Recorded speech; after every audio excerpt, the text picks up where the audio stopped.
नमस्कार, आप सभी का स्वागत हमारे खास कार्यक्रम विचार विमर्श में। मैं हूं मुकुल शर्मा। विचार विमर्श में जैसा आप सभी जानते हैं, आपसे जुड़े विषय जो हैं उनको लेकर आते हैं, उन पर विचार विमर्श हम यहाँ करते हैं। और आज के विषय की अगर बात की जाए, हमारा आज का विषय है चावल उत्पादन में सतत क्रांति। किस तरीके से क्रांति आई, किस तरीके से विकास हुआ, और खासतौर से जब विकास की बात की जाती है, इरी यानी अंतर्राष्ट्रीय चावल अनुसंधान संस्थान की अगर हम बात करें, उनकी तरफ से एक जो किस्म है वो विकसित की गई IR8, जिसकी 50वीं वर्षगांठ इस साल हम मना रहे हैं। एक ऐसी एक किस्म जो 50 साल तक चली, नतीजे उसके अच्छा है और उसको नाम दिया गया चमत्कारी धान। तो इसके बारे में भी आज हम जानेंगे, अपने कार्यक्रम में आगे बढ़ेंगे। साथ ही साथ हमारे साथ मौजूद रहेंगे तमाम विशेषज्ञ मेहमान। लेकिन सबसे पहले एक रिपोर्ट हम देख लेते हैं और जानने की कोशिश करते हैं कि अगर हम क्रांति की बात करते हैं, चावल के उत्पादन में कैसे वो क्रांति आई, कैसे विकास हुआ और क्या कुछ इतिहास रहा चावल के दौर का। आइए देखते हैं ये रिपोर्ट।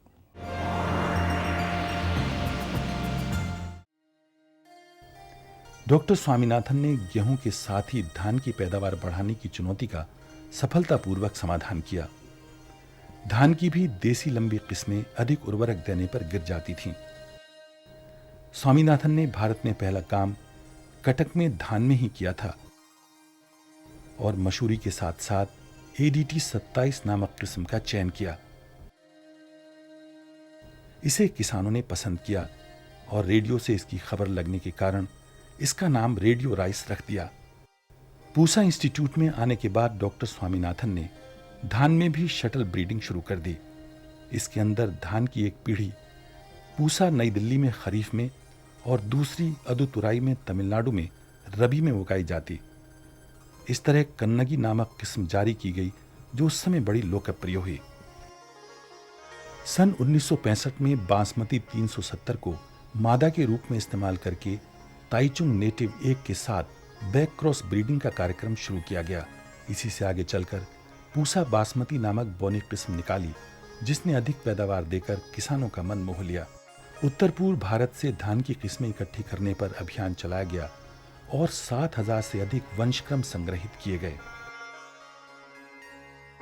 जब प्रोफेसर MS स्वामीनाथन महानिदेशक बनकर फिलीपींस के मनीला स्थित अंतर्राष्ट्रीय धान अनुसंधान संस्थान में गए तो भारत में ही नहीं, संपूर्ण धान उत्पादन विश्व में धान क्रांति की विजय पताका फहरा दी।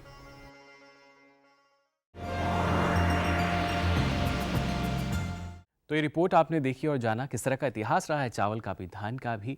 ये बेहद ज़रूरी, इसको जानना किस तरीके से हम आज जो स्तर पर हम पहुँचे हैं, जिस ऊंचाई पर हम हैं, आखिर कैसे वहाँ तक पहुँचे हैं। सफ़र के बारे में भी आज हम यहाँ बात करेंगे। और सबसे पहले हमारे साथ आज जो विशेषज्ञ हमारे मेहमान जो कार्यक्रम में मौजूद हैं, उनसे आपका परिचय करा देते हैं। हमारे साथ मौजूद हैं डॉक्टर रामेश्वर सिंह जी, जो परियोजना निदेशक हैं भारतीय कृषि अनुसंधान परिषद में। उसके साथ हमारे साथ मौजूद हैं डॉक्टर उमाशंकर सिंह, जो वरिष्ठ वैज्ञानिक हैं अंतर्राष्ट्रीय चावल अनुसंधान संस्थान, जिसे अंग्रेजी में इरी भी हम कहते हैं। वरिष्ठ वैज्ञानिक हैं ये वहाँ पर। इनसे जानने की हम कोशिश करेंगे किस तरीके से इरी जो है एक जिम्मेदारी संभाली गई हमारे देश में, और उसके बाद नतीजे अब हम सबके सामने हैं, परिणाम जो है उसके क्या रहे, और ख़ासतौर से जो किसान हैं उनका कितना विश्वास यहाँ पर देखने को मिला इरी किस्म में। और इसके साथ ही हमारे साथ जो दूसरे मेहमान हैं वो हैं डॉक्टर AK सिंह, जो कि अध्यक्ष हैं अनुवांशिकी विभाग एवं प्रजनन में भारतीय कृषि अनुसंधान संस्थान में। बहुत बहुत स्वागत डॉक्टर सिंह आपका। आपसे हम जानने की कोशिश करेंगे किस तरीके से हमारा जो देश है प्रगति कर रहा था और चावल जब आया हमारे सामने, क्योंकि एक वक्त था जब चावल को लेकर भी कई तरह के संशय थे कि किस तरीके से इसकी पैदावार बढ़ेगी, कैसे उत्पादन बढ़ेगा। और अब जाकर अगर हम देखते हैं उत्पादन किस स्तर पर है, ये हर कोई जानता है। और इस उत्पादन में किस किस की अहम भूमिका रही, कौन से वो मजबूत कदम यहाँ उठाए गए जिससे उत्पादन हमारा मजबूत हुआ और आगे जाकर ये और भी मजबूत हो सकेगा। इसके साथ ही हमारे साथ जो अगले मेहमान हैं वो हैं डॉक्टर सुधांशु सिंह, जो कि वरिष्ठ वैज्ञानिक हैं अंतर्राष्ट्रीय चावल अनुसंधान संस्थान यानी इरी जो कि हम बात कर रहे हैं। और इनसे भी हम जानने की कोशिश करेंगे जैसे कि एक भूमिका रही है इरी की भी, और जो उत्पादन है अगर हम देखें ना सिर्फ इरी बल्कि हमारे भी जो तमाम संस्थान हैं सबका एक मिला जुला प्रयास रहा और उसी का नतीजा आज हमारे सामने है। तो हमारे विशेषज्ञ यहाँ पर, इनसे हम जानने की कोशिश करेंगे। और ख़ासतौर से एक और बात आपको हम बता देते हैं हमारे तमाम दर्शकों को कि इरी जिसकी हम बात कर रहे हैं यानी अंतर्राष्ट्रीय चावल अनुसंधान संस्थान, इसके 50 वर्ष पूरे हो रहे हैं। और ये 50 वर्ष कैसे बीते, किस तरीके से एक चरणबद्ध तरीके से जब हमारे देश में 1966 में शुरुआत की गई उसके बाद तमाम चुनौतियां हमारे सामने थीं, देश के सामने, तमाम कृषि वैज्ञानिकों के सामने, कैसे उनका सामना किया गया इस स्तर तक पहुंचने के लिए। सबसे पहले डॉक्टर ए के सिंह, मैं आपके पास आना चाहूँगा। अगर हम बात करते हैं चावल उत्पादन में सतत क्रांति की, एक अच्छा खासा इतिहास रहा है, हमने रिपोर्ट में भी अपने दर्शकों को दिखाया। आपसे हम जानना चाहेंगे कैसा अनुभव रहा अगर हम बात करते हैं 1966 का, अगर 50 साल पहले की अगर हम बात करते हैं। मुकुल जी, जहाँ तक चावल की बात है तो चावल हमारे देश की एक प्रमुख खाद्यान्न फसल है और इसकी खेती करीब 44 मिलियन हेक्टेयर क्षेत्रफल में होती है और इसका वार्षिक उत्पादन करीब 104 मिलियन टन होता है। 1950 के दशक में, सन 1950 की अगर बात करें तो चावल की कुल खेती हमारे देश में 30 मिलियन हेक्टेयर क्षेत्रफल में होती थी और वार्षिक उत्पादन मुश्किल से 22 मिलियन टन के आसपास होता था जी। तो उस समय 1950 से लेकर 2016 की अगर तुलना करें तो देखें कि हमारी उत्पादन में काफ़ी वृद्धि हुई है और वही मुख्य कारण है जिसकी वजह से हम खाद्यान्न के मामले में पूर्ण रूप से आत्मनिर्भर हो पाए हैं।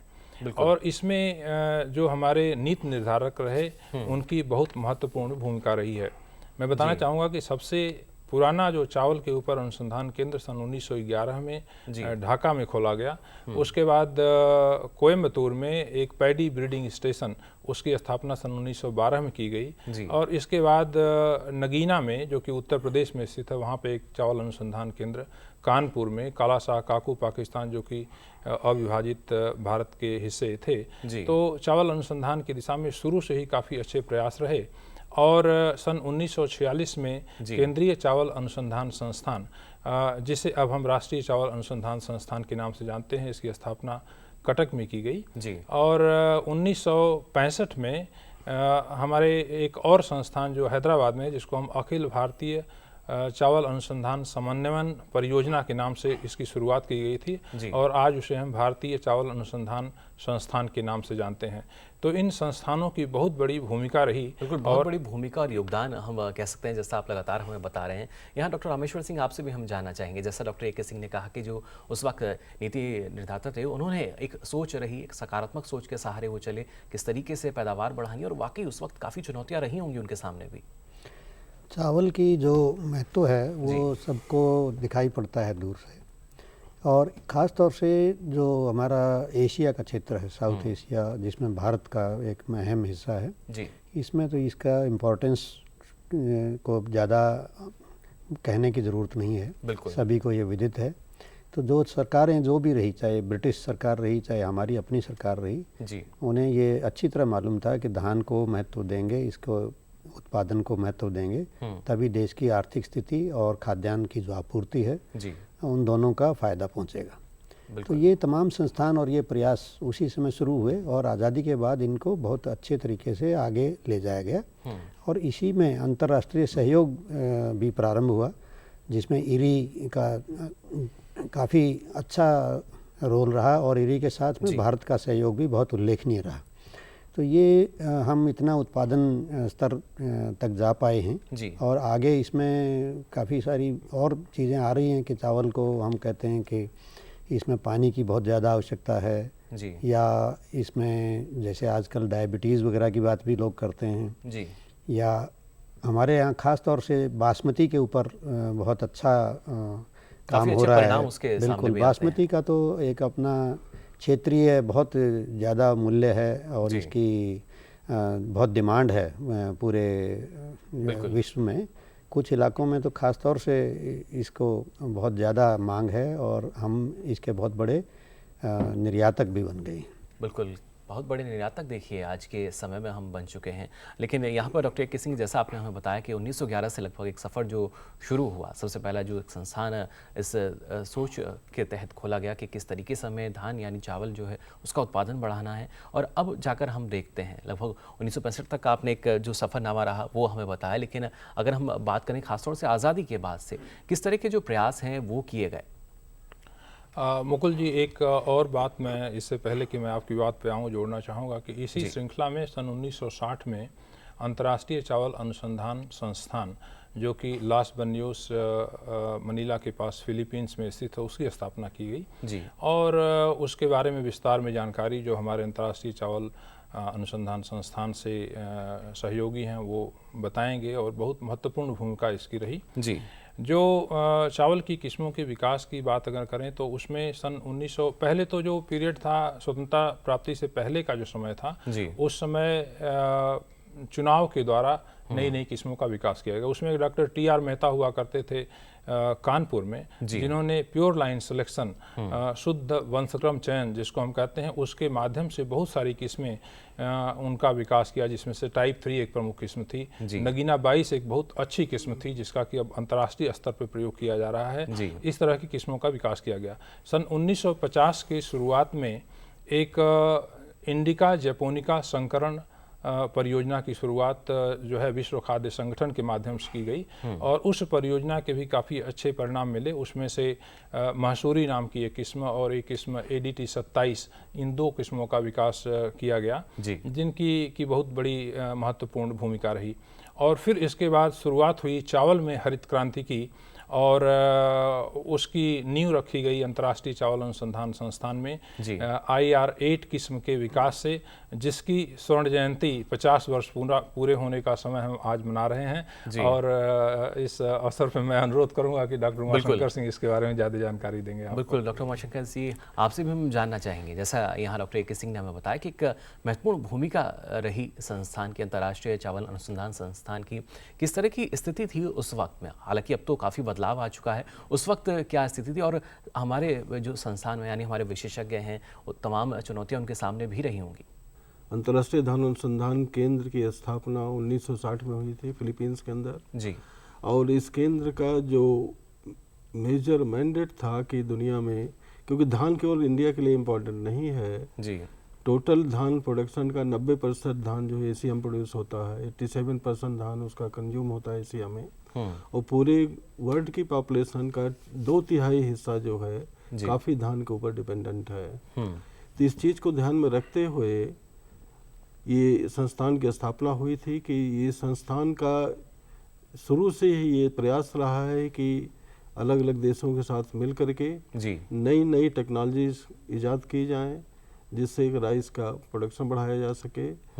और इसी के अंतर्गत ये सबसे पहले ब्रीडिंग प्रोग्राम जो अंतर्राष्ट्रीय धान अनुसंधान केंद्र में स्टार्ट हुआ जी, इसमें 2 क्रॉस, एक तरह से 2 प्रजातियों को मिला करके एक चाइना की वैरायटी थी जी, जिसको ये जो है DGWG शॉर्ट में कहते थे जी, चाइनीज नाम है ये जी। ये डॉर्फ वैरायटी थी और जैसा कि आपको पता होगा कि डॉर्फ जीन से ही गेहूं के अंदर भी क्रांति आई थी। बिल्कुल। तो शुरू से ये लोग देख रहे थे कि डॉर्फ जीन जो है धान के अंदर कहाँ से लाया जा सकता है। इस वैरायटी से डॉर्फ जीन लाया गया और इसको क्रॉस किया गया। एक वैरायटी इंडोनेशिया की थी पीटा जी, पीटा के भी पेरेंट जो है इंडियन वैरायटी थी, एक इंडियन वैरायटी थी। इन दोनों को क्रॉस करके ये IR8 का विकसित की गई प्रजाति जी। और इस प्रजाति का इसके पहले अगर देखा जाए तो चावल की ज़्यादातर जो प्रजातियां थी उनका प्रोडक्शन करीब 1 टन पर हेक्टेयर के हिसाब से करीब होता था। बिल्कुल, ये बड़ा मेजर ब्रेक थ्रू था क्योंकि IR8 का प्रोडक्शन जो है नॉर्मल कंडीशन में या कम नाइट्रोजन पर करीब 5 टन पर हेक्टेयर था जी, और जब इसमें प्रॉपर नाइट्रोजन की मात्रा डाल दी जाती तो ये 10 टन तक पहुंच गया। बिल्कुल, क्योंकि ये वैरायटी मीडियम ड्यूरेशन थी और पहली वैरायटी थी जो रिस्पॉन्सिव थी, हाई मतलब फर्टिलाइजर का, इरिगेशन का जी, इसकी वजह से प्रोडक्शन काफ़ी बढ़ा। बिल्कुल, उत्पादन काफ़ी जो है तो बढ़ता हुआ नजर आ रहा है। इस प्रजाति को फिर जो है हिंदुस्तान में 1966 में लाया गया। डॉक्टर सुधांशु, आप भी इस बात से सहमत होंगे, जैसा यहाँ पर हमें डॉक्टर उमाशंकर जी ने बताया कि एक क्रांति जो है उस वक्त आई और ख़ासतौर से ना सिर्फ जो कृषि विशेषज्ञ थे उस वक्त उनको लगा था कि, और हम अगर देखें अंतर्राष्ट्रीय स्तर पर भी जो उन्नत प्रजातियाँ उस वक्त आई, उन्नत किस्में जो आई, कहीं ना कहीं उसमें भारत का योगदान रहा है। उमाशंकर सिंह जी की बात को मैं आगे बढ़ाना चाहूँगा कि इस IR8 जो भारत में 1966 में आई थी और यहाँ के धान उत्पादन को बढ़ाने में इसका महत्वपूर्ण योगदान रहा था। इसके साथ इसने पूरे एशिया और विश्व में ही एक धान के उत्पादन और उसकी कीमतों को स्थिर रखने में महत्वपूर्ण योगदान दिया। फिलीपींस में जहाँ ये वैरायटी इरी के द्वारा रिलीज की गई, इसको पहले साल से ही मिरेकल राइस, चमत्कारी धान कहा गया, क्योंकि वहाँ 1 टन पैदावार होती थी, सीधे 9 टन हो गई। उसके बाद ये साउथ एशिया के देशों के साथ साथ भारत में पहुंची और यहाँ भी उत्पादन एकदम से ही कई 2 से 3 गुना में बढ़ोतरी में इसका योगदान रहा जी। दूसरा महत्वपूर्ण इसका परिप्रेक्ष्य यह है कि 1970 के दशक में जब आप देखें तो जो धान की कीमतें थी अचानक इस किस्म के आने के बाद उत्पादन में जो तीव्र गति से वृद्धि हुई, जी। उससे इसकी धान की कीमतें न केवल स्थिर हुई बल्कि उसमें तीव्र गिरावट आई जी। और धान सभी आम आदमी और कॉमन लोगों को लिए आसानी से सुलभ हुआ और आने वाले वर्षों में भी धान का जो जी इंक्रीज होता है, धान का जो कीमतों में वृद्धि थी वह रुक गई। और इसका महत्वपूर्ण योगदान रहा, क्योंकि आप देखें अगर 1900 का प्रथम उत्तरार्ध 50 साल उस पूरी दुनिया में, स्पेशली जो एशिया के देशों में जी तरह तरह के अकाल, सूखे, बाढ़ का काफी प्रकोप रहा करता था और उस समय अन्न की उपलब्धता काफी कम थी। जी तो इसका दूसरा अपन ये भी सोच सकते हैं, अगर ये किस्म नहीं आई होती तो हो सकता है अकाल और अन्य कारणों से कई हजारों की संख्या में लोग या तो अकाल में कालकलवित होते या उनको दिक्कत होती और माल नरिशमेंट को रोकने में भी इसका बहुत महत्वपूर्ण योगदान रहा। तो यह एक वैरायटी इस तरह की इसको मान सकते हैं कि विश्व के जो आज हम जिस आर्थिक स्थिति में है, जिस तरह से सुदृढ़ है, उसमें इस किस्म का बहुत ही महत्वपूर्ण योगदान रहा है। बिल्कुल। और इस किस्म में भारत का भी योगदान रहा है, क्योंकि इसमें इंडिका का भी जो पेटा किस्म है इंडोनेशिया की, उसका वो हमारे जो भारत में इंडिका वैरायटी का जो है उसका ही एक वो है। और वहाँ के जो वैज्ञानिक भी रहे इसके बाद, इस किस्म के बाद इस काम को जिन्होंने आगे बढ़ाया, श्री जीएस खोस, जिनको गुरुदेव खोस जी के नाम से बोलते हैं, और दुनिया में लगभग 300 से ज्यादा उन्होंने किस्में निकाली और जो पूरे दुनिया में फैली। और एक समय इस दुनिया में आधी से ज्यादा किस्में वहीं इरी की और उनकी निकाली हुई बोई जाती थी, वहीं से विकसित हुई और वो भारतीय मूल के ही वैज्ञानिक थे। जी। तो इन सब चीजों में, और इसके साथ ही इस किस्म का दूसरा जो महत्वपूर्ण चीज है कि ये बहुत ही ज्यादा फर्टिलाइजर रिस्पॉन्सिव किस्म थी। खाद के प्रति इसका बहुत ही ज्यादा रिस्पॉन्स था और अगर ये इसको अच्छी तरह से खाद दो तो ये 9 से 10 टन देती थी। ये पहली किस्म थी जिसने बताया कि हम खाद के प्रयोग से उत्पादन इतना बढ़ाया जा सकता है। जी। तो इसमें भी जो मुख्य रूप से उस समय जो सस्य वैज्ञानिक थे जिन्होंने इसकी खोज की थी, वह भी भारतीय मूल के दत्ता साहब थे। तो ये भी एक वजह हो सकती है, यानी जी, एक लगाव जो रहा। बिल्कुल बिल्कुल। और इसी कारण से भारत सरकार जब इस किस्म को यहाँ लाई और उसी के बाद से ही जो खाद के बड़े बड़े कारखाने बने और भारत सरकार का जोर जो खाद उत्पादन पे आया, और जिसने न केवल धान बल्कि अन्य सभी फसलों की उत्पादन में भी तीव्र गति से वृद्धि में मदद करी। इस तरह से कह सकते हैं इस जो क्रांति जो फर्स्ट भारत में ग्रीन रिवॉल्यूशन आया, उसमें इस किस्म से जुड़े हुए भारतीय लोगों का और अंतर्राष्ट्रीय धान अनुसंधान केंद्र का महत्वपूर्ण योगदान रहा है। बिल्कुल, हर किसी का महत्वपूर्ण योगदान यहाँ रहा और इसी वजह से इसको चमत्कारी धान कहा भी गया, जैसे कि हमारे जो विशेषज्ञ मेहमान हैं उन्होंने हमें बताया। लेकिन कैसे चमत्कारी जो धान है वो फ़ायदेमंद साबित हुई हम भारतीयों के लिए, और एक जो स्तर की हम बात कर रहे हैं, जिस ऊंचाई पर हम पहुँचे हैं, कैसे वहाँ तक हम पहुँचे, ये जानकारी आपको हम ज़रूर देंगे। लेकिन फिलहाल कार्यक्रम में वक्त हो चला एक छोटे से ब्रेक का। जल्द हाजिर होंगे, आप देखते रहिए विचार विमर्श।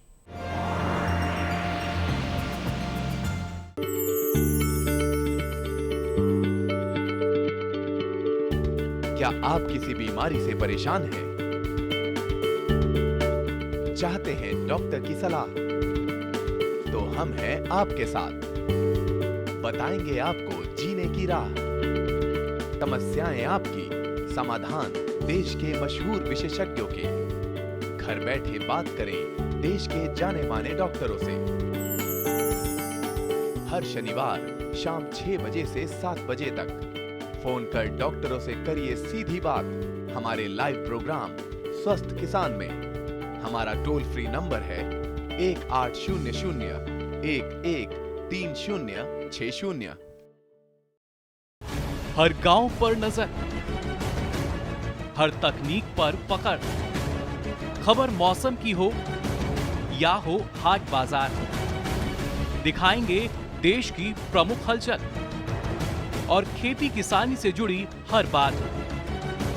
देखिए किसान समाचार रोजाना दोपहर 1:30 पर और शाम 7 बजे। तो ब्रेक के बाद आप सभी का एक बार फिर स्वागत हमारे कार्यक्रम विचार विमर्श में। आज हम यहाँ विचार विमर्श कर रहे हैं चावल उत्पादन में सतत क्रांति पर, यानी किस तरीके से चावल है उसका एक इतिहास रहा, उसका कैसे विकास हुआ। और अभी तक हमने जाना कि जब हमारे देश में चमत्कारी धान कि जब किस तरीके से वो पहुंचा, दूसरे देशों से आया और उसमें हमारे देश का क्या योगदान रहा। लेकिन जब हमारे देश में इसकी शुरुआत हुई तब किस तरह की स्थिति थी और आज क्या स्थिति है, कैसे लगातार जो उत्पादन है वो हमारा बढ़ रहा है, वृद्धि जो हुई, जो इजाफा हमने देखा, उसके पीछे किस तरीके से हमारे कृषि विशेषज्ञ, हमारे तमाम संस्थान काम कर रहे हैं और अभी भी उनकी कोशिश यही है कि इस वृद्धि को, जो बढ़ोतरी अभी तक हमने देखी है, इसको और आगे बढ़ाया जाए। इससे संबंधित आइए देखते हैं ये रिपोर्ट।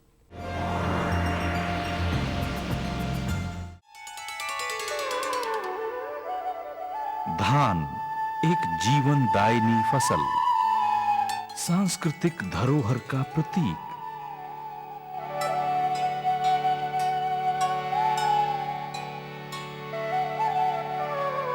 ये भारत की 2/3 आबादी सहित विश्व के 1 अरब से ज्यादा लोगों के लिए खाद्यान्न का रूप है।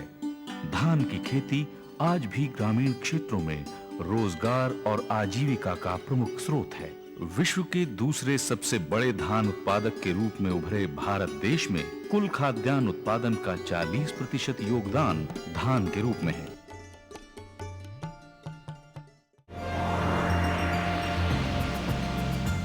तो इस रिपोर्ट में भी आपने जाना किस तरीके से लगातार प्रगति के पथ पर हम कह सकते हैं जो धान है, चावल है, वो लगातार यहाँ पर बढ़ रही है। और डॉक्टर ए.के. सिंह, आपके पास में आना चाहूँगा। अभी हमने जैसे बात की चमत्कारी धान की, जाना कि किस तरीके से हमारे देश में चमत्कारी धान पहुंचा, योगदान हमारे देश का भी इसमें रहा, लेकिन इसके बाद की जो स्थिति थी वो कैसी रही। जैसा कि यहाँ डॉक्टर सिंह ने हमें बताया कि जो स्थितियाँ थी उनमें परिवर्तन हुआ, ना सिर्फ आर्थिक स्तर पर बल्कि जो लोग थे उनके दायरे में चावल जो है, धान जो है वो आने लगा था। पहले शायद थोड़ा सा उनकी थाली से दूर रहता था, लेकिन अब जो स्थिति थी वो बदल चुकी थी। बिल्कुल, जैसा कि सुधांशु ने बताया कि IR8 जो है चावल अनुसंधान की दिशा में एक मील का पत्थर निश्चित रूप से निःसंदेह साबित हुआ जी। लेकिन मुझे याद है कुछ मैं अंतर्राष्ट्रीय चावल अनुसंधान संस्थान के जो प्रकाशन थे पढ़ रहा था, तो उसमें जब उसमें फिलीपीन के राष्ट्रपति मार्कोस साहब आए थे इरी में इस किस्म को देखने के लिए, और बहुत सारे किसान भी आए थे, तो किसी एक महिला किसान ने कहा कि इसका चावल मोटा है और खाते समय हमारे गले में खरोच आती है, इसको हम नहीं खाएंगे। तो इस बात के ऊपर बड़ी चर्चा हुई और उस समय नीति निर्धारकों का बहुत ही महत्वपूर्ण ये भूमिका रही कि उस समय हमारे सामने जो समस्या थी वो लोगों के पेट भरने की समस्या थी। बिल्कुल। और गुणवत्ता की बात जो है बाद में आती थी, और ये निर्णय लिया गया कि निश्चित रूप से हम IR8 को साथ लेकर के आगे बढ़ेंगे और इसकी एक बहुत बड़ी क्रांति आई जी। और उसके बाद जो अनुसंधान और विकास का कार्य शुरू हुआ उसमें गुणवत्ता सुधार के ऊपर भी काफ़ी बल दिया गया, और इस दिशा में कोयम्बतूर के द्वारा विकसित एक किस्म GEB 24 गवर्नमेंट इकोनॉमिक बॉटनिस्ट 24 जिसकी गुणवत्ता बहुत अच्छी थी, और इसको अंतर्राष्ट्रीय स्तर पर खासकर इरी के द्वारा बहुत सारे संकरण कार्यक्रमों में प्रयोग किया गया, और जो नई चावल की किस्में विकसित की गई उसमें गुणवत्ता में सुधार हुआ। उसके साथ ही साथ भारत में भी टाइप 141 किस्म का संकरण जो है टाइचुंग नेटिव 1 एक किस्म से किया गया, जिसके अंदर भी वही बौनेपन का जीन DG ऊजेन था जो ताइवान से आई थी, और इस संकरण के द्वारा एक नई किस्म विकसित की गई जिसका नाम जया रखा गया, और फिर जया में भी उत्पादन क्षमता IR8 के करीब करीब बराबर थी और बहुत बड़े पैमाने पर जया की खेती हुई। आज भी काफ़ी मात्रा में इसकी किसान खेती करते हैं, यानी अभी भी तो किस्म जो है प्रचलित है, अभी भी जया अभी चल रही है, काफ़ी मात्रा में इसकी किसान खेती करते हैं। तो ये एक शुरुआती दौर था, उसमें अनुसंधान का बहुत सारा कार्य हुआ। और अगर हम सहभागिता की बात करें तो अंतर्राष्ट्रीय चावल अनुसंधान संस्थान और भारत के बीच में एक बहुत ही सुदृढ़ सहभागिता का भी दौर शुरू हुआ, और बहुत सारे ऐसे जनन द्रव्य हैं जो कि भारत में जिनको चिन्हित किया गया, और ख़ास तौर से इसमें मैं कुछ बातें जिक्र करना चाहूँगा कि जैसे पत्ती के झुलसा रोग के लिए एक जीन है XA21 जो कि एक जंगली प्रजाति ओराइजा लॉन्गिस्टामिनेटा में उसको चिन्हित किया गया हमारे जो कटक में केंद्र है वहाँ पर, और उसको बाद में अंतर्राष्ट्रीय चावल अनुसंधान संस्थान के द्वारा उस जीन की पहचान की गई और उसको अन्य किस्मों में ट्रांसफ़र किया गया।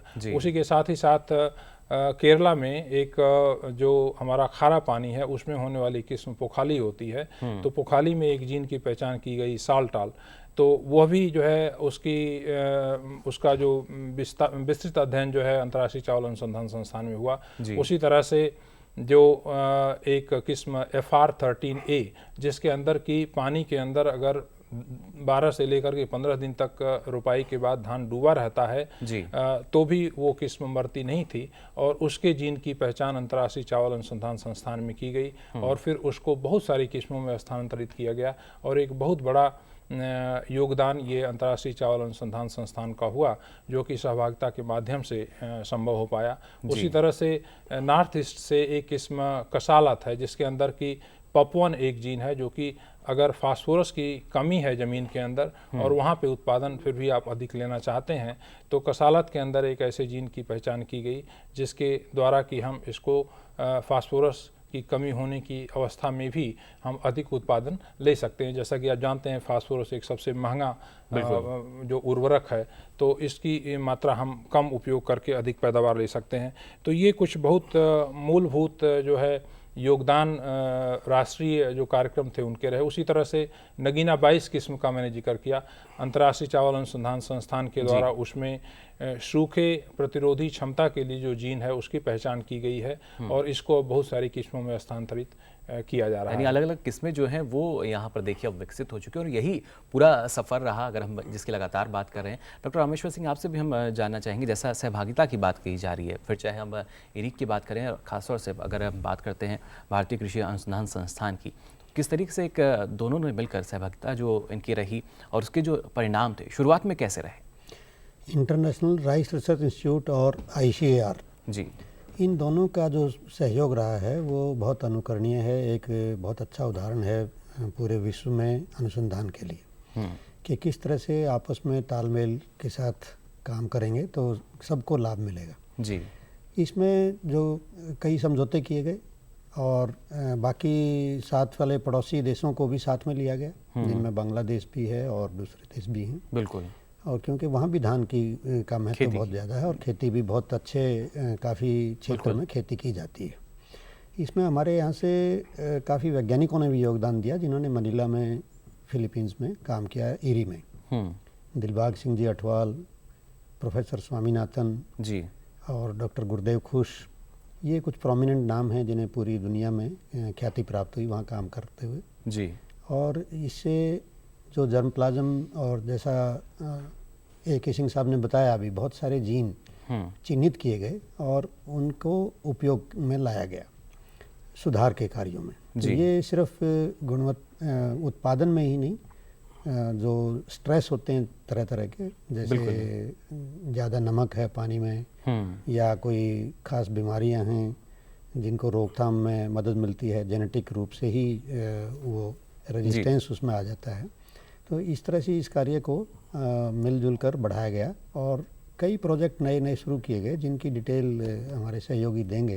बिल्कुल, वही डिटेल यानी वही जानकारी जो है हम यहाँ लगातार ले रहे हैं। डॉक्टर उमाशंकर, आपसे हम जानना चाहेंगे, जैसा यहाँ भी डॉक्टर रामेश्वर ने हमें बताया कि कोशिश जो है वो लगातार चलती रही और ख़ास तौर से जो जीन ट्रांसफ़र की हम बात करते हैं, यानी जो नई नई किस्में लगातार जो हैं वो सब लोगों के सामने आ रही थी। और इरी की अगर हम बात करें तो कोशिश उनकी भी यही रही कि ना सिर्फ क्योंकि फिलीपींस का एक ऐसा संस्थान मान सकते हैं जो लगातार ना सिर्फ हमारे देश के लिए बल्कि और भी जो अलग अलग देश हैं उनके हितों को देखते हुए काम कर रहा था, लेकिन ख़ासतौर से एक जो भारत के साथ लगाव रहा, ना सिर्फ ICAR के साथ मिलकर जितने भी कदम उठाए गए उनके परिणाम वाकई सकारात्मक रहे और जो किसान थे उनके लिए भी काफ़ी फ़ायदा हुआ। हाँ बिल्कुल, आप सही चीज़ की बात कर रहे हैं।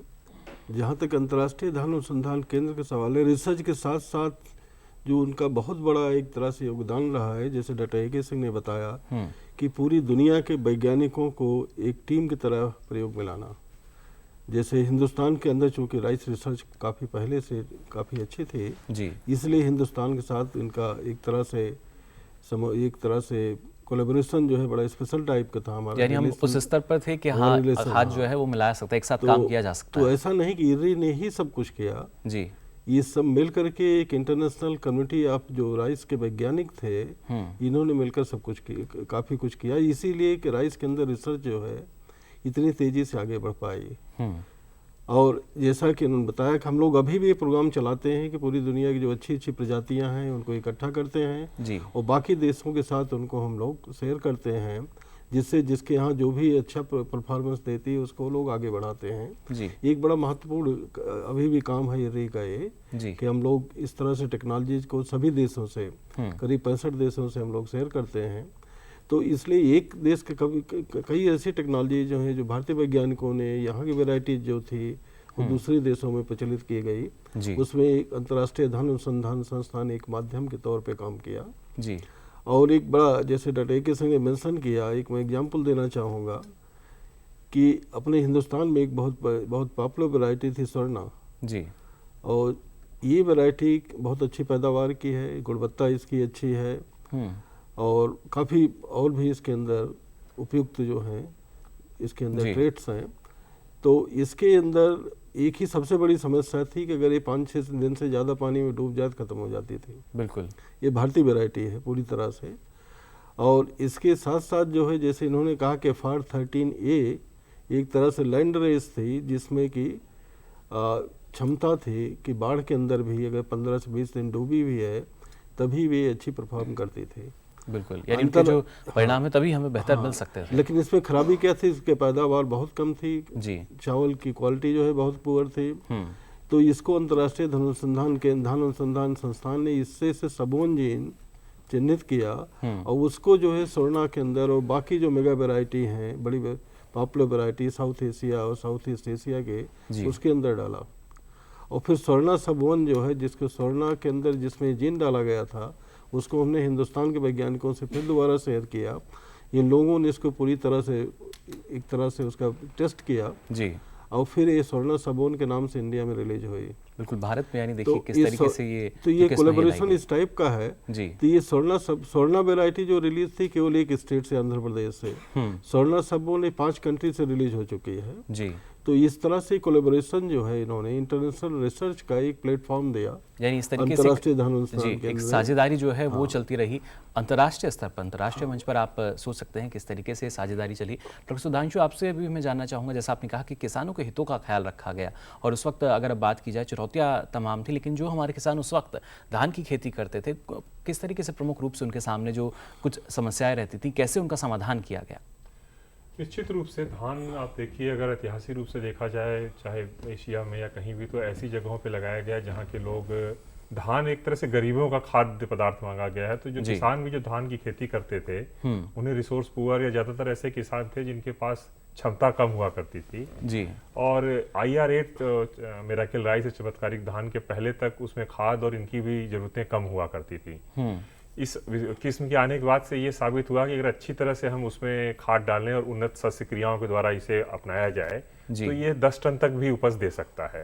बिल्कुल, लेकिन हमारे देश में इसका जो परिणाम है वो कितने रहे? जैसे फिलीपींस का आपने बताया कि कैसे लगभग 10 गुना तक जो उत्पादन है वो बढ़ा, हमारे देश में ये भारत में भी यही रहा कि जो भारत में लाया गया तो उस समय भारत की औसत उपज 2 टन हुआ करती थी जी। इसके बाद इस तरह की किस्मों के उपयोग से फार्मर 5 से 6 टन उपज लेने लगे और उसके लिए उनको बहुत जरूरत पड़ी कि वो उन्नत खाद उसके साथ पेस्टिसाइड और दूसरी चीजों का भी उपयोग करें जी। और यह चुनौतियां थी, सरकार के सामने भी ये चुनौतियां थी और कृषकों के सामने भी ये चुनौतियां आई।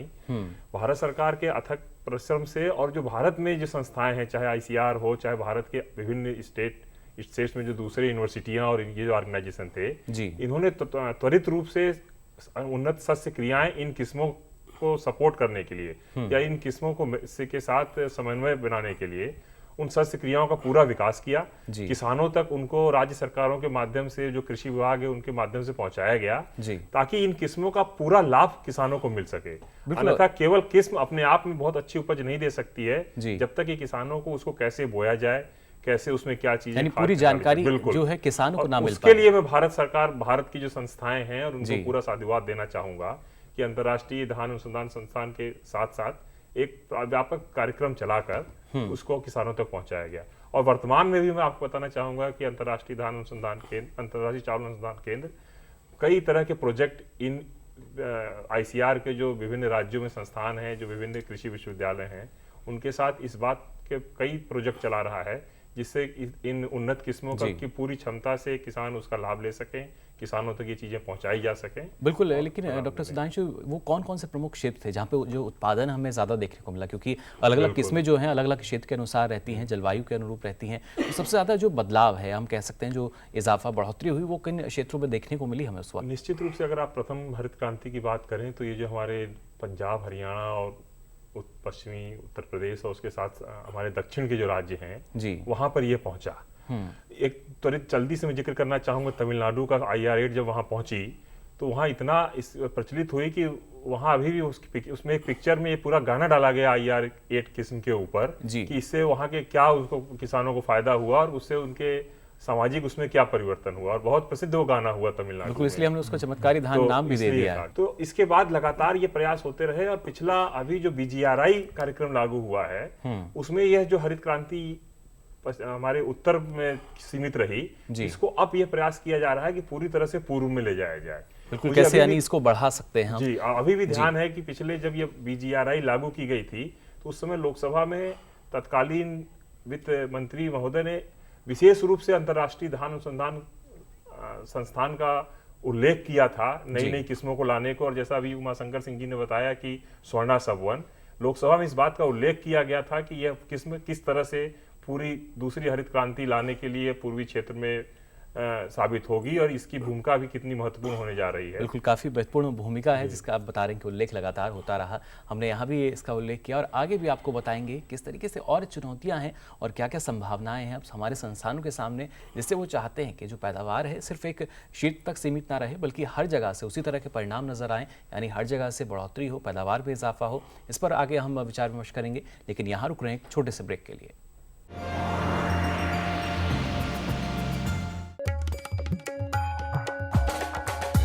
बढ़ेगा दलहन तिलहन का भाव, सब्जियां दिखाएंगी कब तक ताव, मसालों की मंडी में कैसी है बयार, कब गरमाएगा गेहूं का बाजार, कहां बिकेगा अच्छे भाव में धान। मंडी खबर में ऐसे हर सवाल पर ध्यान, सोमवार से शनिवार सुबह 8 बजे देखें दूरदर्शन किसान पर। मौसम की आंख मिचौली में कैसे जीते किसान, क्या नया करने से होगी खेती फायदेमंद और आसान। जाने माने कृषि वैज्ञानिक रोज आपको बताएं इस मौसम में कौन सी फसल कैसे लगाएं, कैसे बढ़ाएं। कौन कीट है दुश्मन फसल का, कौन है खेती का मित्र। वैज्ञानिक सोच के रंगों से लहलहाए खेती का चित्र। मौसम खबर देखें रोजाना सुबह 8:30 बजे दूरदर्शन किसान पर।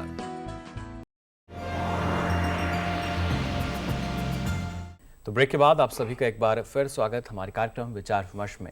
चावल के उत्पादन में सतत क्रांति, इस पर आज हम विचार विमर्श कर रहे हैं। और आपने अभी तक जाना किस तरीके से एक पूरा विकास हुआ हमारे देश में चावल का, उसमें महत्वपूर्ण भूमिका रही एरी की, और साथ साथ उन्होंने एक जो किस्म ईजाद की जिसे IR8 नाम दिया गया, उसकी 50वीं वर्षगांठ इस साल, उसी पर हम यहाँ लगातार आपको बता भी रहे हैं किस तरीके से अभी तक बदलाव देखते हम आए हैं। लेकिन ये जो चावल है, ना सिर्फ उस वक्त इसको चमत्कारी धान माना गया, लेकिन अभी जो लोग हैं इसको चमत्कारी मानते हैं क्योंकि इसमें कई औषधीय गुण भी हैं। और उसके साथ साथ अब जैसे जैसे समय बीतता जा रहा है तो कोशिश हर एक वर्ग की ये होती है कि और कुछ उन्हें इससे ज़्यादा मुनाफा मिल सके। और हमारे जो कृषि विशेषज्ञ हैं वो भी यही चाहते हैं कि ज़्यादा से ज़्यादा जो किसान हैं इससे जुड़ें और इससे उनको ना सिर्फ मुनाफा मिले बल्कि ये जो जानकारी है ये आगे तक जाए, जिससे ना सिर्फ अगर हम कहते हैं सिर्फ हमारे देश में जो देश के लोग हैं एक क्षेत्र, अगर हम खासतौर से पश्चिम बंगाल का अगर यहाँ उदाहरण के तौर पर नाम लें, पश्चिम बंगाल में ज़्यादा पैदावार हो रही है, तो ये सिर्फ पश्चिम बंगाल तक सीमित ना रहे, पूरे देश के जो हमारे तमाम राज्य हैं वहाँ से भी जो पैदावार के नतीजे हैं वो अच्छे आएँ।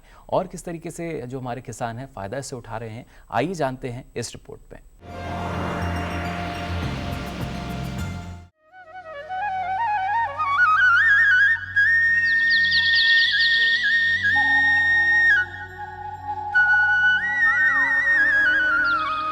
भारत के प्राय सभी राज्यों में धान की खेती की जाती है। यह हमारे देश के अधिकांश लोगों का मुख्य खाद्य है। धान दुनिया को भारत का वरदान है। उड़ीसा के जंगलों से निकलकर आज यह संसार का प्रमुख खाद्यान्न है।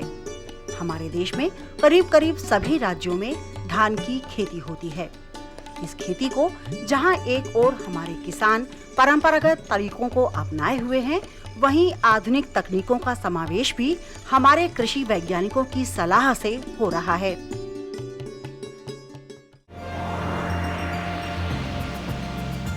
तो जब बात आती है फ़ायदे की, हमारे किसानों के लिए जानना बेहद ज़रूरी। और यहाँ डॉक्टर ए.के. सिंह आपके पास में आना चाहूँगा। अब तक हमने विश्लेषण थोड़ा सा यहाँ किया और एक कहीं ना कहीं वैज्ञानिक आधार जो है वो हमारी चर्चा का भी रहा। अगर किसानों की भाषा की हम बात करें, उनके लिए जानना बेहद ज़रूरी है कि और आने वाले समय में उनके लिए क्या बेहतरीन होने वाला है, किससे उनको फ़ायदा यहाँ मिल सकता है। जैसा आप हमें लगातार बता रहे हैं कि अलग अलग जो किस्में हैं वो विकसित अभी की जा रही हैं, उनमें ना सिर्फ प्रतिरोधात्मक क्षमता जो है वो ज़्यादा है, और अगर ऐसी स्थिति आती है तो जाहिर तौर पर हमारे जो किसान है उसको अच्छा खासा मुनाफा मिल सकेगा।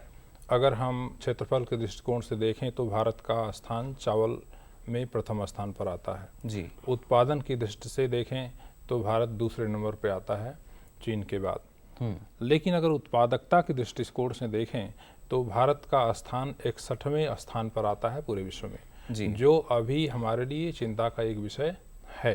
बिल्कुल। और इसका एक मुख्य कारण यह है कि हमारी जो खेती चावल की होती है करीब 44 मिलियन हेक्टेयर क्षेत्रफल में होती है, और इसका 50% से अधिक क्षेत्रफल जो है वो असिंचित क्षेत्रफल है।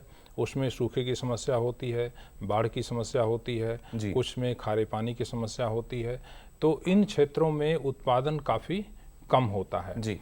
तो इसके चलते हमारा जो राष्ट्रीय औसत उत्पादन है वो काफ़ी नीचे आ जाता है अन्य देशों की तुलना में। अगर हम इजिप्ट की, ऑस्ट्रेलिया की बात करें तो वहाँ पे राष्ट्रीय स्तर उत्पादन का जो है वो 9 से 10 टन प्रति हेक्टेयर का होता है, जबकि हमारे यहाँ धान का औसत उत्पादन जो है करीब 3.5 टन प्रति हेक्टेयर आज की समय है मौजूदा। तो इन क्षेत्रों में बहुत सारे कार्य और अनुसंधान करने की आवश्यकता है, जिसमें अंतर्राष्ट्रीय चावल अनुसंधान संस्थान के सहयोग से इस क्षेत्र में काफ़ी कार्य हो रहा है सूखा रोधी किस्मों के विकास के लिए, और कई सारी नई किस्में विकसित की गई हैं जिसकी खेती अब व्यापक पैमाने पर शुरू हुई है। उसी तरह से बाढ़ और रोधी किस्मों के विकास की चर्चा हुई।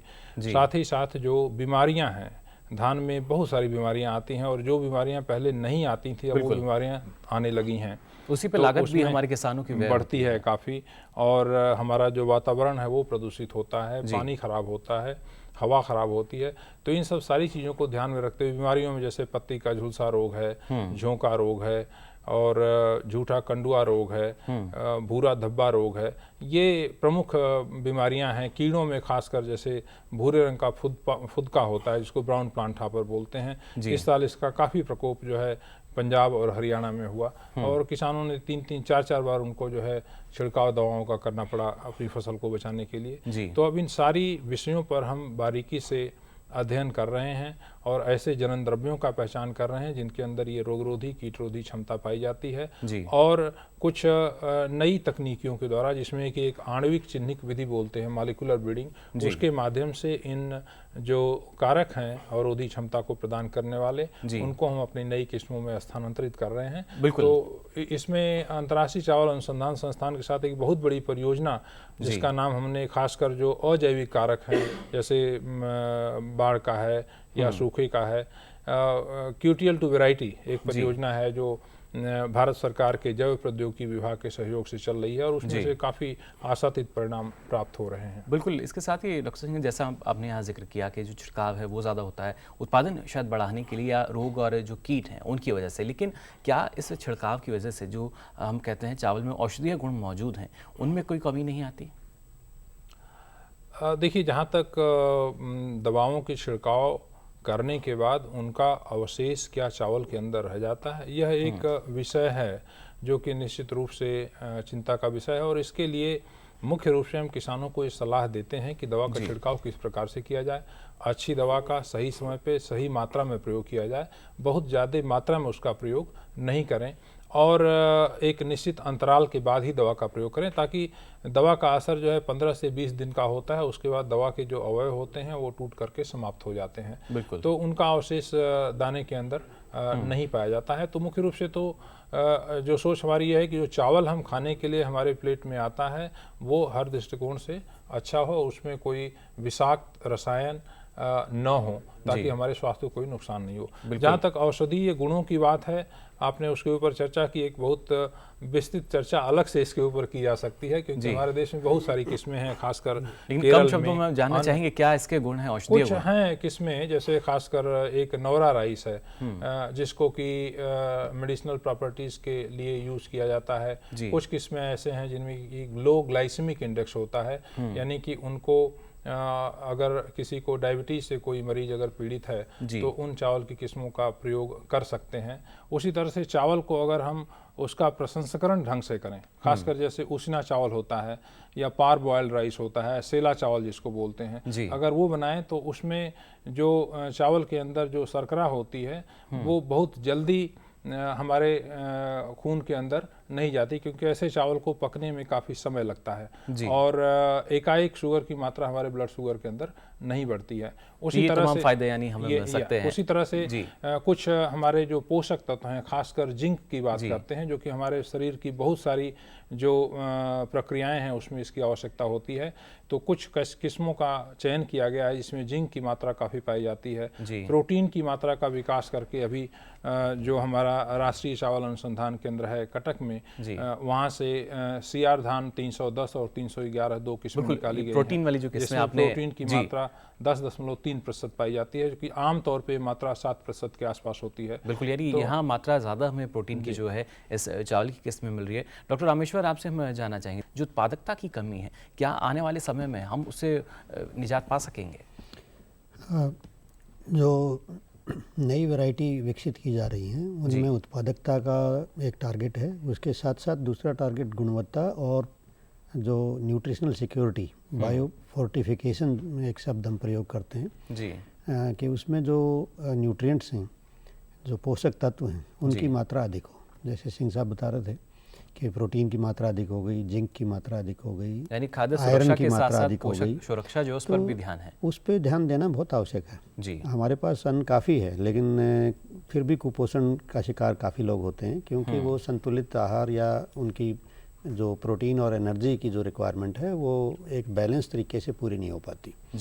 तो उत्पादन में जैसे पानी का बताया गया कि हमारे पास अभी भी इरिगेशन फैसिलिटी जो है वो पूरी नहीं है, और जिस क्षेत्र में धान उगाते हैं हम उसका करीब 50% जो है अभी भी बारिश पर, खाली वर्षा पर आधारित है। बिल्कुल, ऐसे जिसमें मानसून का जो फ्लक्चुएशन है उसका प्रभाव तुरंत देखने को मिलता है। हालांकि बहुत सारे कदम उठाए जा रहे हैं और उनसे जो पिछले 2-3 वर्षों में देखा गया है कि मानसून कम होते हुए भी अन्न उत्पादन पर अधिक कुप्रभाव नहीं पड़ने दिया गया, क्योंकि कंटीजेंसी मेजर्स जो वैज्ञानिक तरीके से लिए जा रहे हैं उनका प्रभाव दिखाई पड़ रहा है। बिल्कुल। तो जो ये प्रोडक्टिविटी की बात आप कर रहे हैं, इसमें तो सतत प्रयास चल ही रहा है, तभी सतत क्रांति की बात हो रही है। और जो पूर्वी राज्य हैं, खासतौर से जहाँ पे प्रति एकड़ जो उत्पादन है, जैसे बंगाल का आपने कहा ना, वहाँ पे क्षेत्र ज़्यादा होने से उत्पादन अधिक है, लेकिन उत्पादकता अधिक नहीं है।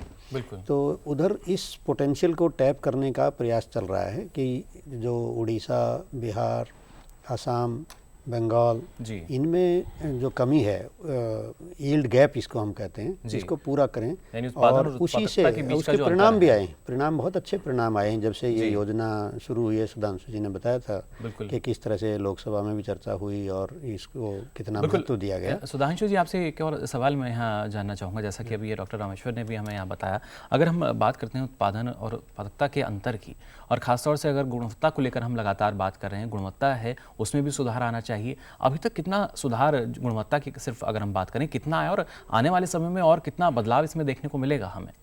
निश्चित रूप से समन्वित प्रयास सब तरह से किए जा रहे हैं। देखिए, 2 तरह के प्रयास हो रहे हैं। एक जैसा डॉक्टर AK सिंह जो भारत के प्रख्यात लीडर हैं, इन लोगों के द्वारा नई किस्मों के विकास पे जोर दिया जा रहा है जो उच्च गुणवत्ता की है। इन्होंने जिक्र किया कि उस समय मार्को से कहा गया था कि हमारे गले में फंसती हैं, उसके बाद इन्होंने भारत की सबसे अच्छी गुणवत्ता की कई किस्में वैज्ञानिक निकाल चुके हैं। साथ ही जो पूरा एक सिस्टम है ईरी से लेके ICR और यूनिवर्सिटियों का, वो नई उत्पादन तकनीकी का विकास कर रहा है, जिससे मतलब एक तो अच्छी गुणवत्ता का धान मिल सके जी, और दूसरा लागत कम हो सके, क्योंकि हमारा उद्देश्य यह भी है कि किसानों का यदि हम उत्पादन नहीं बढ़ा सकते हैं तो उनकी लागत कम करके उनका लाभ को बढ़ा दिया जाए। बिल्कुल। तो उसमें और साथ ही जब भी चर्चा हुई कि इसके दुष्प्रभाव हैं खेती में, तरह तरह के दवाइयों का, अधिक रसायन का जो दुष्प्रभाव पड़ रहा है उसको कैसे कम किया जाए जी। तो निश्चित रूप से 2-3 नई जो किस्में, 2-3 उत्पादन तकनीक जो डेवलप हुई है, जहाँ तक कि सीधी बुआई है जिसे DSR कहते हैं जी, या आप कई राज्यों में, स्पेशली उड़ीसा की हम बात करें तो ईरी के सहयोग से मशीन से जो बुआई की जा रही है वो व्यापक पैमाने पे आ रही है, जिससे न केवल उत्पादन बढ़ता है बल्कि लेबर जो एक मुख्य समस्या बन चुकी है पूरे भारत में वह कम होती है। यानी लागत को कम करने के जो प्रयास हैं वो लगातार किए जा रहे हैं। साथ ही पोस्ट हार्वेस्ट और कटाई की जो नई तकनीकी आ गई है, कंबाइन हार्वेस्टर आ गए हैं। किसान जो 1 महीने तक अपने खेत में फसल को रख देता था काट के, उससे ही सबसे ज्यादा क्वालिटी में गिराव होता था, वह सब भी दूर किया जा रहा है और मैकेनाइजेशन एक प्रमुख रूप से उभर के आ रहा है। इस विशेष रूप से अगर पूर्व के राज्यों की बात करें, चाहे वह ईस्टर्न यूपी हो, चाहे बिहार हो, हम चाहे कह सकते हैं जो असर है वो हमें अब देखने को मिल रहा है। बहुत व्यापक है और बहुत शीघ्र ही बहुत ही व्यापक रूप से इनका असर देखा जा रहा है गुणवत्ता में, लाभ बढ़ाने में, बिल्कुल, और हर तरह से, और ये धान में विशेष रूप से परिलक्षित हो रहा है। बिल्कुल। और यहाँ जैसा डॉक्टर सुधांशु आपने कहा, डॉक्टर उमाशंकर आपसे हम जानना चाहेंगे, अगर बात की जाती है गुणवत्ता चावल की, अगर हम बात करते हैं, लेकिन किसानों को गुणवत्ता जो है उसका ना सिर्फ वो समझ सकें कि गुणवत्ता क्यों ज़रूरी है। अगर सिर्फ हम बात करते हैं कि उत्पादन जो है वो बढ़ रहा है और उत्पादन की बात करें नंबर 2 पर हम आते हैं, लेकिन सिर्फ इतने से क्या काफ़ी होगा? एक जो चुनौती सामने है कि किसान ये समझ सके गुणवत्ता वाला चावल है वो उनके लिए कितना फ़ायदेमंद साबित हो सकता है, और इसी से शायद जो उत्पादन और उत्पादकता का अंतर है उसको भी हम खत्म कर सकेंगे। ये बहुत बड़ी समस्या है कि जल्दी से जल्दी जो नई तकनीक है उनकी जानकारी किसानों तक कैसे ले जा सकते जी, और साथ साथ किस तरह उनको बताया जाए कि किस तरह इसका वो फायदा ले सकते हैं जो है। इस दिशा में भी अच्छा है कि हिंदुस्तान के अंदर काफ़ी प्रोग्रेस हुई है जी, खास करके बहुत सारे ICT टूल्स यूज हो रहे हैं, KVK जितने सारे इन्वॉल्व हैं। गवर्नमेंट ऑफ इंडिया ने भी कुछ मेगा स्कीम्स लॉन्च किया है, जैसे national food security mission, bringing green revolution to eastern India, Rashtriya Krishi विकास योजना, इनका भी काफ़ी योगदान है। स्टेट गवर्नमेंट्स भी अपने तौर पे, चूँकि एक्सटेंशन उनकी एक जिम्मेदारी है, काफ़ी काम कर रहे हैं इस दिशा में। खास करके बहुत बड़ा चैलेंज है इस पूर्वी भारत के लिए, ईस्टर्न इंडिया के लिए, जहाँ जैसे सुधांशु ने बताया कि फर्स्ट ग्रीन रिवोल्यूशन का जो मेजर इफेक्ट था वो northern India and southern India में ज़्यादा था। पंजाब, वेस्टर्न यूपी, हरियाणा या तमिलनाडु, कर्नाटका, पूर्वी राज्य हैं वहाँ तक असर पूर्वी राज्य में नहीं था। उसका एक सबसे बड़ा रीजन तो ये था, जैसे डॉक्टर AK सिंह ने कहा कि करीब 50% एरिया पूर्वी राज्यों में असिंचित है, जहाँ जो सबसे बड़ी समस्या है या तो बाढ़ की है या सूखे की है या सैलिनिटी की है, सॉइल के अंदर जो है, जिससे पैदावार कम होती है। और पैदावार ही कम नहीं होती, साथ साथ इनके डर से किसान जो है वो खाद वगैरह का प्रयोग बहुत कम करते हैं। जैसे अगर बाढ़ग्रस्त एरिया है तो उनको लगता है कि अगर बाढ़ आ गई तो खेत तो जाएगी, फसल तो जाएगी, साथ साथ जो उन्होंने फर्टिलाइजर वगैरह का उपयोग किया वो भी खत्म हो जाएगा जी। तो लेकिन इस दिशा में जैसे काफ़ी प्रोग्रेस हुई है, बहुत सारी और प्रजातियाँ अंतर्राष्ट्रीय धान अनुसंधान केंद्र ने यहाँ ICR के साथ मिल करके डेवलप किया है। बिल्कुल, वो बाढ़ अवरोधी हैं, सूखा अवरोधी आ गई हैं 6-7 वेराइटीज इंडिया में पिछले 2-3 साल में जी, और बड़ी तेज़ी से किसानों के बीच फैल रही हैं जी। इसी तरीके से साल टॉलरेंट वेराइटीज भी आई हैं। और अब जो नया चैलेंज है कि किस तरह से मल्टीपल स्ट्रेस टॉलरेंट वेराइटीज को लाया जाए, जिसमें एक से ज़्यादा स्ट्रेस टॉलरेट करने की क्षमता हो। जैसे एक ही इलाके में एक समय में कभी बाढ़ आ जाता है, कुछ दूसरे टाइम पे उसी फील्ड के अंदर बाद में सूखे का प्रकोप हो जाता है। बिल्कुल, तो प्रजाति ऐसे हो जो सूखा और बाढ़ दोनों को टॉलरेट कर सके जी। इसी तरीके से बीमारियों के अवरोधी क्षमता या कीटों से अवरोधी क्षमता को साथ साथ इनसे जोड़ा जाए, जो हम कहते हैं सूखा या बाढ़ से अवरोधी क्षमता से, जिससे जो तमाम समस्याएं अब तक चलते आई थी, कोशिश यही अब की जा रही है कि इनको निपटाया जाए। इनको आपस में मिलाने से, एक साथ कर देने से इसके कई फायदे हैं। इससे किसानों की लागत भी कम होगी। जैसे अगर डिसीज के अंदर अवरोधी क्षमता है, बीमारी अवरोधी क्षमता है, तो पेस्टिसाइड यूज नहीं करेंगे जो है। बिल्कुल, यानी ये तमाम फायदे हम कह सकते हैं कि जिस तरीके से लगातार अनुसंधान और शोध किए जा रहे हैं, जो किसानों की एक लागत लगती है जब वो चावल की खेती करते हैं, धान की खेती करते हैं, तो उस लागत को कम किया जाए और ज़्यादा से ज़्यादा फ़ायदा जो है वो किसानों को पहुंच सके, उसके लिए देखिए तमाम हमारे जो संस्थान हैं वो काम कर रहे हैं। ईडी की बात की जाए, ICR की बात की जाए, और आज भी हमने जैसा आपको बताया कि IR8 जो विकसित की गई थी ईडी की मदद से, भारत का भी उसमें योगदान रहा, उसी की 50वीं वर्षगांठ साल में मनाई जा रही है। उसको लेकर हमने यहाँ चर्चा की, साथ ही हमारे तमाम विशेषज्ञ, हमारे मेहमान, इतनी महत्वपूर्ण बातें आज उन्होंने हमें बताई, किस तरह का इतिहास रहा और कैसे कैसे देखिए बदलाव आया। एक जो उत्पादन था पहले कितना था और आज की अगर हम दौर की बात करें, आज कितना उत्पादन हमने अभी तक देखा, और आगे उम्मीद हमें यही कि तमाम तकनीक का प्रयोग करके उत्पादन और भी ज़्यादा बढ़ सकेगा। हमारे तमाम विशेषज्ञ मेहमान, आपने इतना कीमती समय इस कार्यक्रम के लिए निकाला, इसके लिए आप सभी का बहुत बहुत शुक्रिया। नमस्कार। तो हमारे जो दर्शक हैं वो भी और बेहतर ढंग से अब समझ पाए होंगे कि अगर सिर्फ बात की जाती है चावल उत्पादन की, और चावल उत्पादन में सतत क्रांति की किस तरीके से चरमर तरीके से अभी तक तमाम नीति निर्देशकों के अगर अब बात की जाए, एक कदम लगातार ऐसे उठाए गए कि सिर्फ अगर चावल की अगर हम बात करते हैं तो पहले वो किस्में विकसित की जाएँ जिनसे हमारे किसानों को फ़ायदा हो सके, और उसके बाद उन्हें विकसित करने का काम इतना आसान नहीं था, पूरा समय लगा। और एक वही किस्म की अगर बात की जाए जिसकी 50वीं वर्षगांठ की हम आपको आज यहाँ हमने आपको बताया, IR8 कैसी वो किस्म थी जिसे चमत्कारी धान नाम दिया गया, लेकिन अब आने वाले समय में क्या कोई दूसरी नई किस्म ऐसी आ सकेगी जिसको चमत्कारी धान नाम दिया जाएगा, चमत्कारी चावल कहा जाएगा? इसके लिए लगातार हमारे जो संस्थान हैं, ईडी है, ICR है, तमाम शोध किए जा रहे हैं, और हम उम्मीद यही करते हैं कि चावल का उत्पादन ना सिर्फ इसी तरह बढ़ता रहेगा, बल्कि जो उत्पादकता की कमी है चावल में, वो भी एक दिन पूरी हो जाएगी। फिलहाल के लिए कार्यक्रम में इतना ही। कृषि संबंधी दूसरे कार्यक्रमों के लिए आप देखते रहिए दूरदर्शन किसान। नमस्कार।